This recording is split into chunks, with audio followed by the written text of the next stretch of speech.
ప్రేక్షకులకు శుభాభివందనలు. దేవి భాగవతంకి స్వాగతం, సుస్వాగతం. మనము పూర్వం ధర్ముడి యొక్క సంతానం గురించి తెలుసుకున్నాము. ఆ నలుగురు అంటే హరికృష్ణులు, నరనారాయణులు. ఈ నలుగురిలో హరికృష్ణులు ఇరువురు కూడా యోగాధ్యయనం కోసం, యోగాభ్యాసం కోసం వెళ్ళడం, ఎప్పుడు నిత్యం వాళ్ళు అందులోనే ఉంటూ ఉండేవారు. వారు అలా యోగాభ్యాసం చేసుకుంటూ ఉన్నారు. ఇక నరనారాయణులు ఇరువురు కూడా తపస్సంపన్నులై తపస్సు కోసము తపస్సు చేసుకోవాలి అనే ఉద్దేశంతో తపోసంపన్నులై వాళ్ళు ఆ యొక్క హిమాలయాలకి చేరుకుని హిమాలయాల్లోని బద్రికాశ్రమంలోని ఆశ్రమాన్ని నిర్మించుకుని కుటీరాన్ని వేసుకుని ఏర్పాటు చేసుకుని అక్కడ వాళ్ళు కఠోరమైనటువంటి తపస్సు చేయడం మొదలుపెట్టారు. అది 1000 ఏళ్ళు సాగింది. 1000 సంవత్సరాల పాటు తపస్సు, కఠోరమైనటువంటి తపస్సు చేస్తున్నారు.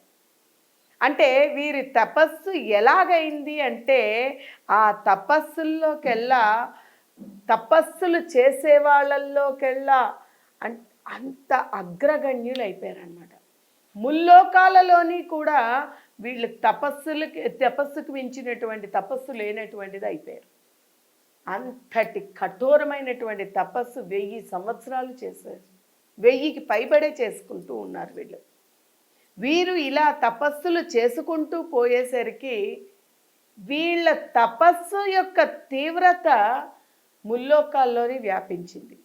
ఇలా ముల్లోకాలకి తెలిసి తెలిసి తెలిసి అది ముల్లోకాలకి తెలిసిందంటే స్వర్గములో ఆసీనుడై ఉండేటువంటి ముల్లోకాధిపతి అయినటువంటి దేవేంద్రుడికి తెలియకుండా ఉంటుందా చెప్పండి? ఇంద్రుడికి ఈ విషయము దేవేంద్రుడి దాకా చేరింది. ఇక దేవేంద్రుడికి ఎప్పుడైతే ఈ విషయం చేరిందో, వాళ్ళ తపస్సులు అంతగా ఉన్నాయని తెలిసిందో, తపశ్శక్తి ఎలాగైనప్పటికీ కూడా వీళ్ళ తపస్సు అంటే వాళ్ళు తపస్సు దేనికి చేస్తున్నారు, ఈ తపస్సు వల్ల నాకేమైనా భంగం కలుగుతుందేమో, వీరు చేసేటువంటి ఈ యొక్క తపస్సుల వల్ల నాకేమైనా నా యొక్క అంటే అక్కడ చూడండి, నా యొక్క వాంఛ, అక్కడ నా యొక్క స్థితి, నా యొక్క పదవికి ఏమైనా ఇబ్బంది కలుగుతుందేమో అనే భయం, నా కుర్చీ నాకు ఎక్కడ పోతుందో అంటే పదవి గురించి, దానికి భయపడి వీరి యొక్క తపస్సుని ఎలాగైనా కూడా భంగం చెయ్యాలి అనుకుంటాడు దేవేంద్రుడు. అలాగే ఈ దారుణమైనటువంటి ఈ పనికి, ఈ రంగానికి, ఈ పనికి అంటే భంగపరచడానికి ఎవరినో పంపిస్తే కష్టం కాబట్టి తనే స్వయంగా వారిని భంగపరచడానికి రంగంలోకి దిగాడు. కోరిక ఎంత బలవత్తరమైనది చూడండి. అంటే కామక్రోధాలు అనేటువంటివి ఒకటి వెంబడి ఒకటి ఉంటూనే ఉంటాయి. ఈ కామక్రోధాలని వెంట పెట్టుకుని, కోరికే కదా, నా పదవి పోతుందేమో అనేటువంటి భయం, అదొక క్రోధం, మనని మించున్నారు అనేటువంటిది కోపం. ఈ కోపంతో కూడుకున్నటువంటి కోరిక, వీటిని వెంట పెట్టుకొని ఐరావతం అంటే ఏనుగుని ఎక్కి హిమాలయములకు వెళ్ళాడు. బద్రికాశ్రమానికి చేరుకున్నాడు ఆయన. ఎప్పుడైతే ఈయన బద్రికాశ్రమానికి చేరుకున్నాడో వీరిని చూశాడు. వీరిని ఎలాగైనా భంగపరచాలి అంటే, వీరు 1000 ఏళ్ళు తపస్సు చేసి వీళ్ళు ఎలా కనిపిస్తున్నారు అంటే, అప్పుడే చీకటి తొలగి సూర్యోదయం అవుతున్నప్పుడు ఉండేటువంటి ఆ సూర్యబిందువు ఎంత కాంతివంతంగా ఉంటుందో వాళ్ళు అంత కాంతివంతంగా వెలిగిపోతున్నారు. అంటే ఎప్పుడైనా కూడా దైవ ధ్యానము చేసుకుంటా అంటే ఇప్పుడు ఈ కలికాలంలోని ఇప్పుడు సైతం దైవ ధ్యానములోని నిమగ్నులై ఉండి ఎప్పుడూ కూడా భగవత్ చింతన భగవద్ ఆరాధన చేస్తూ మంత్ర జపములు చేస్తూ యజ్ఞ యాగాలు చేసుకుంటూ దైవ చింతనలలోని అంటే యజ్ఞ యాగాలు అనేసరికి ఏ రకంగా అంటే మనం ముందు చెప్పుకున్నట్టు స్వచ్ఛమైనటువంటి శుద్ధికరమైనటువంటి యజ్ఞం ఏది చేసినా వాంఛాపూరితం శుద్ధి ముఖ్యం. ఇటువంటిది చేసినట్టయితే వారికి ఖచ్చితంగా అటువంటి తేజస్సు శక్తి దాన్నే దైవీ శక్తి అంటారు, దైవ తేజస్సు అన్నారు. అంటే పరమాత్ముడు అంతటా వ్యాపించి ఉన్నాడు, అందరిలో ఉన్నాడు అనేది వాస్తవము. కాబట్టి వారిలోని ఉండేటువంటి ఆ దైవీ శక్తి ఏదైతే ఉందో ఆ దైవీ శక్తి మేల్కొని అది తేజస్సు రూపంలో వారిలో కనిపిస్తూ ఉంటుంది. అందువల్ల వారి యొక్క ముఖము ఎలా ఉందంట, అక్కడ 1000 సంవత్సరాలు భగవంతుని చింతనలో భగవత్ తపస్సులో నిమగ్నమయ్యారు. కాబట్టి అప్పుడే వెలుగులోకి వస్తున్నటువంటి సూర్యుడిలాగా వెలిగిపోతున్నారు వాళ్ళు.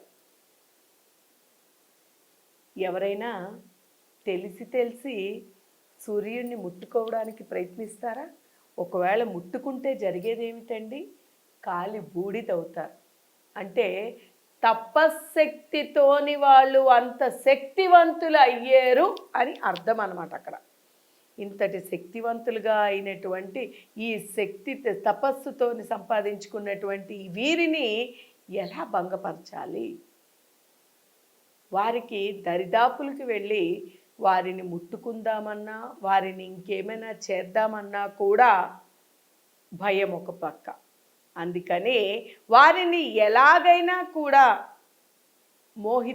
ఎలా మోహితులని చెయ్యాలి అంటే పొగడ్తలు. కొంతమందికి చూడండి, ఈ యొక్క పాంచభౌతికమైన దేహం కాబట్టి ఈ ఇంద్రియాల వల్ల కొంతమంది పొగడ్తలు పొగుడుతూ ఉంటే నీకేం కావాలో కోరుకో, నీకేదైనా నేను ఇస్తాను అని ఈ యొక్క రీతిగా వాళ్ళని పొగడము, మీ తపస్సులు చాలా బాగున్నాయి లేదా మీకు ఏదైనా ఇస్తాను అని ఇలాంటివి ఏమైనా కోరికలు పెట్టారనుకోండి, కోరికలతో కూడుకుని కోరికని వదలనటువంటి వారు అంటే కామక్రోధాలని జయించలేదనుకుంటే ఈ యొక్క కోరికకి ఎవరైనా కూడా లోబడతారు అనేటువంటి ఉద్దేశంతో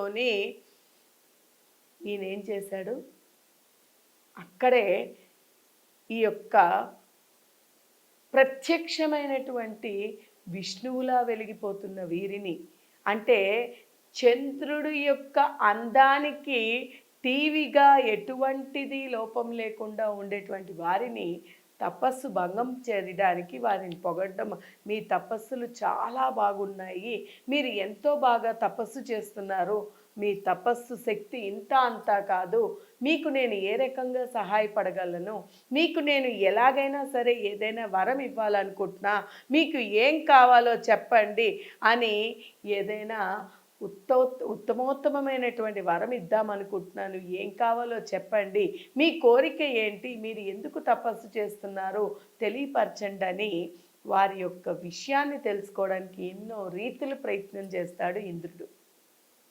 కానీ వాళ్ళు పూర్తిగా సమాధి స్థితిలో ఉన్నారు కాబట్టి, తీవ్రమైనటువంటి తపస్థితిలో ఉన్నారు కాబట్టి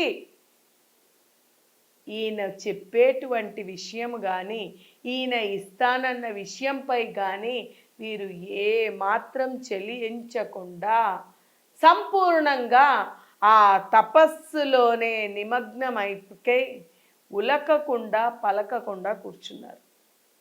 ఇక ఏమి చెయ్యాలి, ఎలాగైనా వీరిని భంగపరచాలి, వీరు స్థితప్రజ్ఞులై ఇక్కడ ధ్యానంలోని మునిగి తేలుతున్నారే, అంటే స్థితప్రజ్ఞత అంటే ఎటువంటి చలనం లేకపోవడం అనమాట. వీరు స్థితప్రజ్ఞులై ఇలా కూర్చున్నారే, వీళ్ళని ఎలాగైనా ఏదైనా సరే చెయ్యాలి అనుకుంటాడు. ఏం చేశాడు అనేటువంటిది ఇంద్రుడు వారి యొక్క తపస్సుని ఎలా భంగపరచాలనుకున్నాడు, ఎలా భంగపరిచారు అనేటువంటిది రాబోయే ఎపిసోడ్లో తెలుసుకుందాం. హరి ఓం తత్.